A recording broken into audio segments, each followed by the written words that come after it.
Alors bonjour Emmanuel Sis, tout d'abord bienvenue. Bonjour.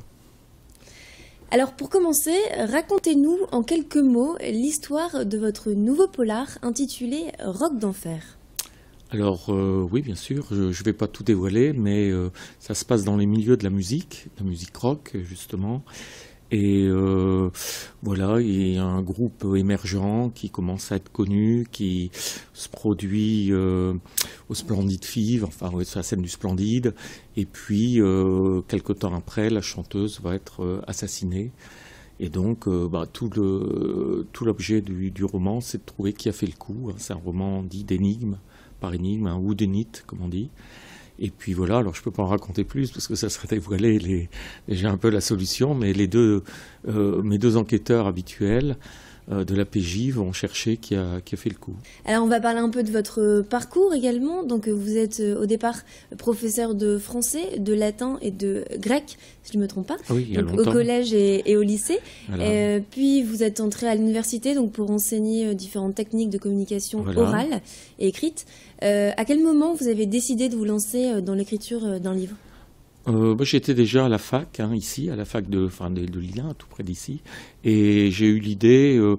Moi, j'avais écrit, comme je suis un joueur d'échecs, j'avais écrit des nouvelles d'échecs qui étaient parues dans un petit fanzine, un petit magazine privé, et puis j'ai eu l'idée d'écrire quelque chose de plus grand qu'une nouvelle. Et comme j'aimais beaucoup les romans policiers et que j'en lis beaucoup, un peu comme un défi, je me suis dit tiens, pourquoi pas écrire un roman policier.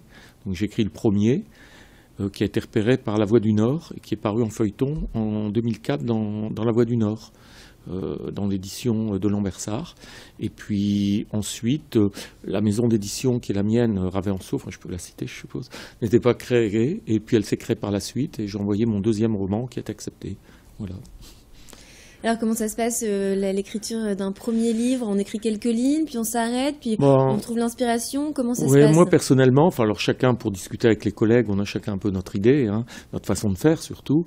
Moi personnellement, j'ai besoin d'avoir le scénario très solide avant, parce que voilà, je pars sur qui vraiment la réalité qui a fait le coup, puis les fausses pistes.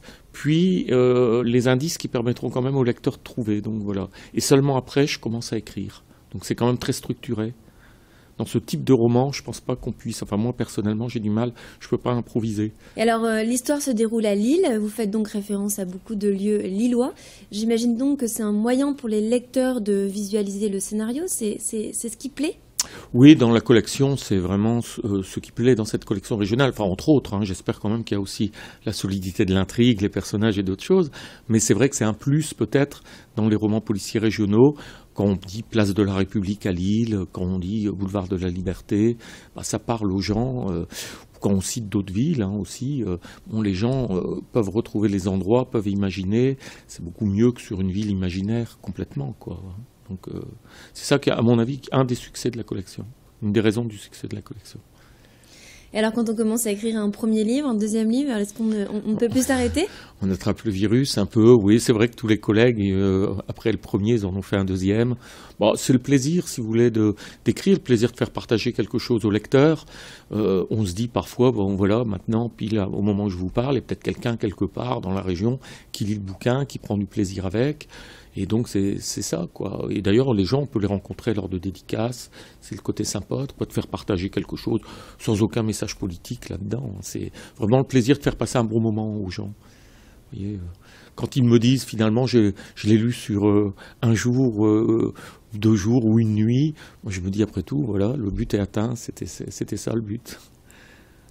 Alors justement, on parle de dédicaces. Est-ce que vous avez des séances de dédicaces qui sont prévues ou Oui, alors je dois aller avec ce bouquin. Là, il sort. Et comme il y a une bonne partie quand même, il y a Lille, mais aussi Lambersart, qui est ma ville, la ville où j'habite.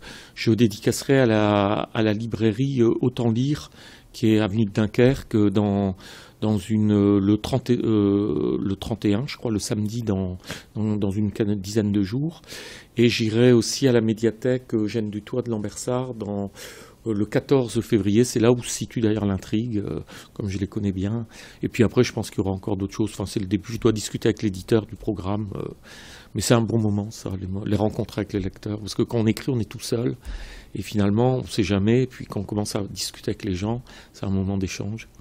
Justement, c'est ce que vous aimez aussi, l'échange. Ah oui, oui, c'est important. Puis d'avoir des retours, quitte à ce que quelqu'un dise, là, etc. Mais c'est souvent que les lecteurs nous font remarquer des choses, nous font remarquer que dans telle page, il y a eu tel détail, etc. Moi, j'avais fait, par exemple, en sorte que mon héros, le lieutenant Preux, habite rue Gambetta. Or, dans un des premiers livres, à un moment, il est réveillé par le bruit du bus qui passe dans la rue. Puis c'est un lecteur qui m'a fait remarquer, mais il n'y a pas de bus qui passe rue Gambetta. Il y en a eu, mais il n'y en a plus. Donc, vous voyez, les lecteurs... Et parfois, on est amené à changer s'il y a une réédition du livre. Merci beaucoup, Emmanuel. Merci à vous. Merci. Donc je rappelle que vous êtes l'auteur du livre Roc d'enfer des éditions Ravianceau. Le livre est en vente en librairie, dans les grandes surfaces et sur Internet en version papier ou sous format numérique.